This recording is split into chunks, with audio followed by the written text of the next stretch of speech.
अब वो बढ़ चुके हैं उस दिशा में, तो इस टर्म में उनको ये काम करना ही है, पूरा बहुत जोर से बढ़ चुके हैं। उस पर कमेटी बैठ चुकी है, कमेटी की रिपोर्ट आ चुकी है, मल्टीपल चर्चाएं हो चुकी हैं।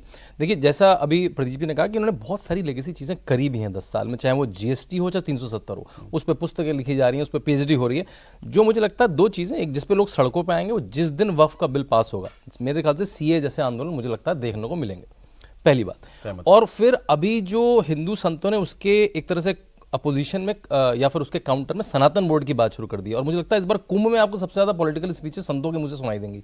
ये जो कुंभ होने वाला है, वो सनातन बोर्ड की बात और जिस तरह से हिंदू धर्म को गाली दी, मतलब हिंदू बैशर सबसे बड़ा कौन है, उसका कंपटीशन चल रहा है इस समय कि उदयनिधि स्टालिन है कि अखिलेश यादव हैं कि राहुल गांधी है।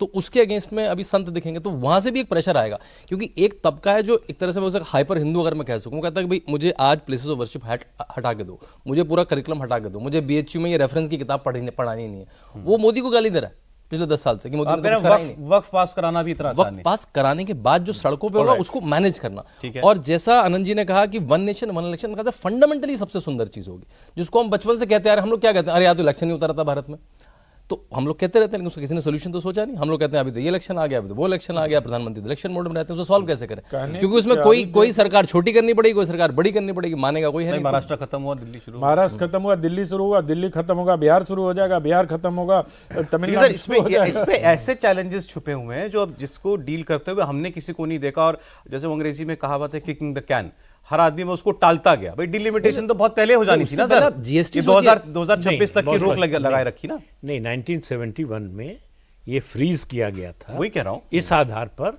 उस समय सबसे तेजी से चल रहा था परिवार नियोजन का कार्यक्रम, कि ये डिसइंसेंटिव हो जाएगा अगर हम आबादी के आधार पर संख्या बढ़ाएंगे। वो तो आज वो सिचुएशन तो आज भी है ना, फिर वाजपेयी जी ने उसको रोक दिया। हाँ, तो नहीं, 2026 में होगा, ये उसी समय तय हो गया था। वाजपेयी जी ने एक्सटेंड किया था, वाजपेयी जी ने एक्सटेंड किया था, इस पर आई रिमेंबर सर। 2026 हो गया था फिर, इसीलिए हम कह रहे हैं कि यहां तक हो जाना है डिलिमिटेशन 2026 में। फिर ये जो नॉर्थ साउथ वाला फॉल्ट लाइन खुलेगा, नहीं, नॉर्थ साउथ का फॉल्ट लाइन की चर्चा बहुत हो रही है। आपने देखा होगा स्टालिन ने इस पर प्रेस कॉन्फ्रेंस की थी। एक लाइन में बता दूं, जब ये जनगणना हो जाएगी उसके बाद डिलिमिटेशन हो जाएगा, जो सर कह रहे थे, हमारे यहाँ जो डिलिमिटेशन में कॉन्स्टिट्यूएंसीज डिसाइड होती हैं वो किस राज्य की कितनी आबादी है उसके हिसाब से होती हैं। दक्षिण के राज्यों ने अपनी आबादी पर काबू काफी हद तक पाया है, नॉर्थ में ऐसा नहीं है।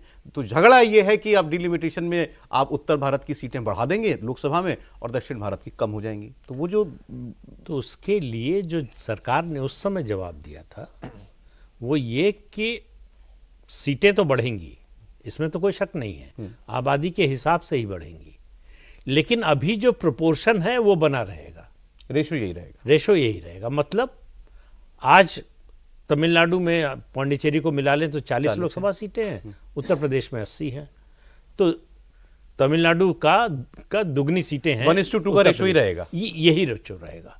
अगर उत्तर प्रदेश की सीटें मान लीजिए 150 हो जाए तो वहां 75 रहेगी।